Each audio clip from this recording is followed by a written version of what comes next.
공교롭게도 저기 이제 애매한 표기 두 장 두 분 때문에 두 분의 국회의원 때문에 두 분이 이제 맞짱 토론 형태로 계속해서 감정적인 했던 얘기들이에요. 표현이 좀 오가긴 했는데 현재 애매한 표 두 장, 그러니까 걸쳐 있는 겁니다. 무효표가 될지 가결표가 될지 부결표가 될지 아직은 모르겠습니다. 대세의 지장은 없는 것 같고 현장 그 분위기를 봐서는 예상했던 결과에 부합한 건 같습니다. 그런데 이제 여야 각 진영에서 원내표를 중심으로 논의를 하고 있습니다. 그러니까 수긍을 해야 이제 김진표 의장이 발표를 하려는 것 같습니다. 결과를. 자, 검찰 얘기를 좀 더 해보도록 하겠습니다. 일단 저희가 예상한 대로 현장 분위기대로 체포동의안이 이제 부결됐다는 가정을 한다면 또다시 구속영장을 검찰은 청구할 것이냐. 이게 이제 이미 쪼개기 영장 청구네, 살라미네, 이제 살라미가 이제 얇게 점여서 칼질하는 거 아닙니까? 햄을. 네. 이거에 대한 비판과 부담감이 있는데 또 영장 청구할 것이냐. 그럼 또 체포동의안 표결할 것이냐. 청와대 대통령실 고위 관계자가 그렇게 하겠다고 얘기를 했죠. 그래요? 네. 그렇기 때문에 앞으로 계속 그렇게 할 것 같아요. 예, 예. 언제까지? 이재명 당대표가 당대표직을 그만둘 때까지, 아니면 구속될 때까지 계속 할 거예요. 그게 이제 그 현 정부와 여당에는 부담이 안 된다고 보십니까? 부담이 되겠죠. 왜냐하면은 김건희 여사 제대로 공정하게 이재명 당대표 수사하는 것처럼 제대로 조사나 수사해봐. 예. 이런 정치적 공격은 받잖아요.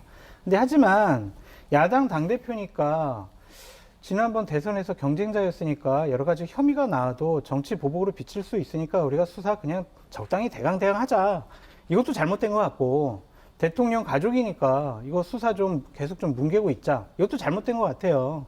그러니까 양쪽이 똑같이 검찰은 제대로 된 수사, 국민 앞에 떳떳한 그런 공정한 수사를 해야 된다라고 말씀드립니다.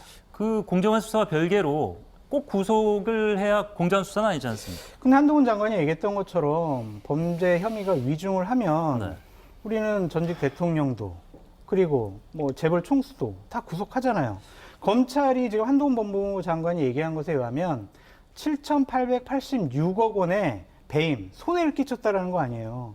이렇게 막대한 금액을 손해 끼친 사람은 어떻게 그냥 불구속 수사해요? 그럼 범죄 혐의가 위중하다고 친다면 저희가 이제 보통 이제 흔히 얘기하는 구속 사유가 도주 우려나 증거인멸 두 가지를 가장 보지 않습니까? 저 정도 위치의 사람이 지난 대선에서 0.7%로 2등한 한 당의 수장을 굳이 한 번 영장 청구가 나와서 체포동의안이 부결됐음에도 또 구속하려는 노력 자체를 어떻게 보시냐면? 저는 구속에는 무리가 있다고 생각이 드는데 이재명 2017년도에 예. 이재명 당시에 도지사가 뭐라고 했냐면요. 박근혜 대통령 빨리 구속해라고 그랬어요. 현직 대통령인데. 현직 대통령이 어디를 도망갑니까? 그럼 현직 대통령은 구속해도 되고 자기는 구속하면 안 돼요? 근데 반대로 보면은 이재명 현 대표는 그 당시에 실제로 구속을 감행할 네. 힘도 없었지 않습니까? 지금은 네. 근데 대통령과 법무부 장관이 일단 힘을 합치는 상황이기 때문에 네. 동일 비교는 좀 그냥 발언 정도 아닙니까? 그러니까 그때는? 사람에 대해서 왜 예. 이중잣대를 갖느냐 이 말이에요. 잣대가? 저는. 네. 그러니까 누구는 구속하면 안 되고 누구는 구속해도 되고 이건 이중잣대잖아요. 동일한 범죄 혐의라면 당연히 사람이라는 직책이라는 권한이라는 거를 네. 우리가 빼놓고 구속 여부를 판단해야 된다. 하지만 일단은 체포 동의안을 해주세요라고 하는 저 이제 소명서에 보면은 범죄 혐의는 위중하다라고 볼 수밖에 없죠. 예.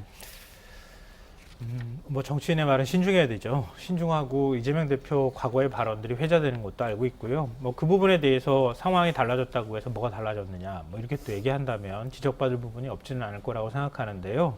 근데 다만 이제 현직 대통령하고 야당 당대표하고 똑같은 위치에서 비교하는 것은 이건 온당하지 못한 현직 것 대통령 같고요. 어디를 도망가요, 그러면? 그때 계엄령 선포를 그건 말도 안 된다는 거 고민했다고- 아시잖아요. 그러니까 그때 기무사에서 그냥 혹시 여러 가지 소요 사태가 나면은 어떻게 대비할까? 검토한 바는 그냥 있다. 검토한 보고서잖아요. 계엄령 예. 발행을 하겠다는 게 아니라. 그러니까 제가 제 말씀을 좀 더 들어봤으면 좋겠는데요. 대통령은 계엄령을 발동할 만한 위치에 있어요. 물론 국회 동의를 얻어야 되는 과정들이 있어야 하긴 하지만 그것뿐만 아니라 엄청나게 막강한 권력을 갖고 있는 자리예요.